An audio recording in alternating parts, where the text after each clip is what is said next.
So this is so interesting to me. President Bill Clinton was the Democratic president, and he was often a critic of Israel and certainly of Netanyahu, who was prime minister during his premiership. It's amazing. Prime Minister Netanyahu has been prime minister for many decades on and off. But Bill Clinton, here he is I think this was when he was campaigning for Kamala Harris. A clip has emerged where he really pushes back very hard on the anti-Israel narratives that have been emerging about Israel's response to Hamas in Gaza.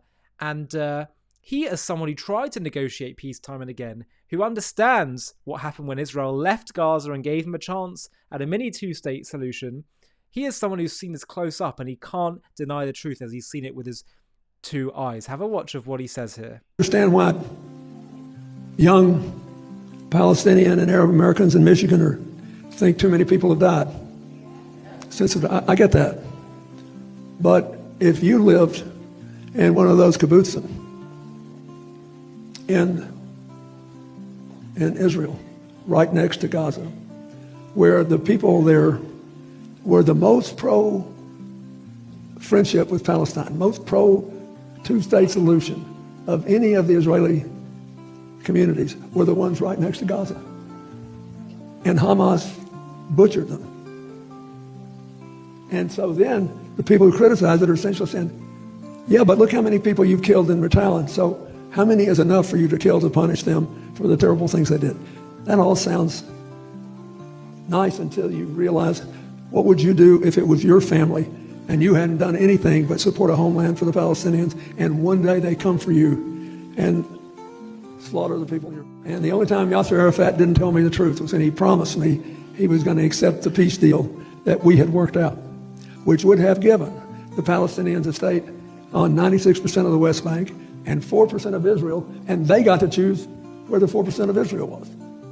So they would have the effect of the same land of all the West Bank. They would have a capital in East Jerusalem. They would have equal access all day, every day, to the security towers that Israel maintained all through the West Bank up to the Golden Heights. All this was offered, and they said no. And I think part of it is that Hamas did not care about a homeland for the Palestinians. They wanted to kill Israelis and make Israel uninhabitable. Well, I got news for them. They were there first. Before their faith existed, they were there. In the time of King David, and the southernmost tribes had Judea and Samaria. Yeah, really, really strong stuff from someone who, was kind of a progressive on the left. You wouldn't necessarily expect that of someone like that. And the point is that he is picking up on the fact that disproportionately, those that were killed on October 7th were people who were deeply supportive of two-state solutions and wanting, to help the people of Gaza, whether they were kibbutzim that were, hiring Gazan workers, helping them with medical issues, trying to give them work, whether it's the people at the Nova Festival who were coming to dance and celebrate peace.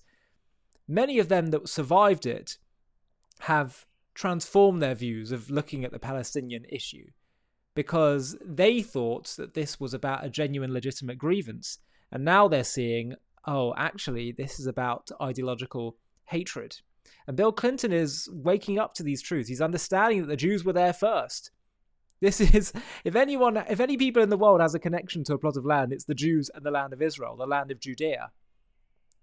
But he also seems to be understanding that what Hamas and others are calling for is not about genuine self-determination. That's not what they care about. They care about killing Jews. The only thing that he hasn't quite come to understand and come around to yet is that actually, sadly, the whole Palestinian identity and cause has really been about that.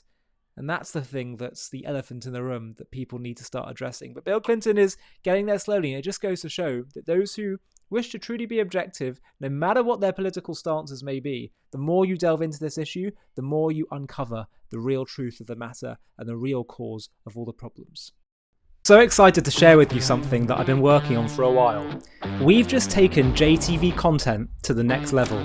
Introducing JTV Plus, a new platform streaming exclusive content created and handpicked by me.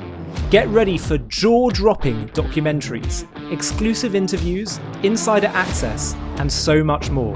JTV Plus brings you captivating stories that will shock and inspire you, stories that honestly, I'm discovering for the first time too. From Israel to Jewish history to Judaism, it's all there. In exclusive interviews, you'll hear guests open up about things they've never shared publicly before. Plus, I'll take you behind the scenes where I get a lot more personal with you. By joining JTV Plus, you're not just joining an exclusive community, you're partnering with me to help JTV reach new heights. Just search j-tv.plus and join our exclusive community today. There's a link in the video description. I'll see you there.